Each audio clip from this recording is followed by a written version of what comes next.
ही 5 लक्षणं जर तुम्हाला दिसत असतील तर त्यांना अजिबात दुर्लक्षित करू नका. ती उद्या मोठ्या आजाराचं कारण ठरू शकतात. नमस्कार, मी डॉक्टर मल्हार नेसरी. मी देणार आहे तुम्हाला आरोग्याच्या काही टिप्स. याच्यातलं पहिलं लक्षण असं आहे की जिभेवर कायम पांढरं कोटिंग असणं किंवा जिभेवर चिरा पडलेल्या असणं.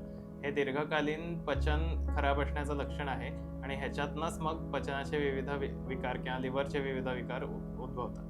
दुसरी गोष्ट अशी आहे की व्यवस्थित 7-8 तास झोप झाली तरी सकाळी उत्साह न वाटणं.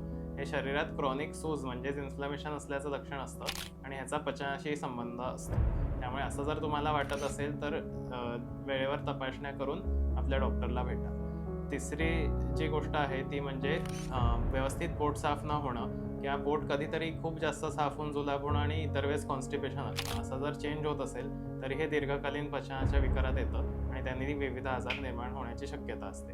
चौथी गोष्ट म्हणजे अजिबात झोप न लागणं किंवा झोप मगाशी म्हटलं तसं झोप न पूर्ण. झोपेचा खूप जास्त डिस्टर्बन्स किंवा 2-2, 3-3 तास पडून राहिलं तरी झोप लागत नाहीये, हे सुद्धा विविध शारीरिक आणि मानसिक आजारांची सुरुवातीच्या लक्षणात दिसतं. त्यामुळे त्याच्यावरही लक्ष ठेवलं पाहिजे. शेवटची गोष्ट म्हणजे कुठल्याही आपल्या अवयवात जर कायम शूल म्हणजे दुखणं असं असेल किंवा सूज येत असेल किंवा दिवसाच्या वेळेनुसार सूज कमी जास्त होत असेल तर हे सुद्धा एक धोक्याचं लक्षण असू शकतं. त्याच्यावरही लक्ष ठेवून व्यवस्थित तपासण्या केल्या गेल्या पाहिजे. अशाच आरोग्याच्या टिप्ससाठी फॉलो करा मेधामृत आयुर्वेद.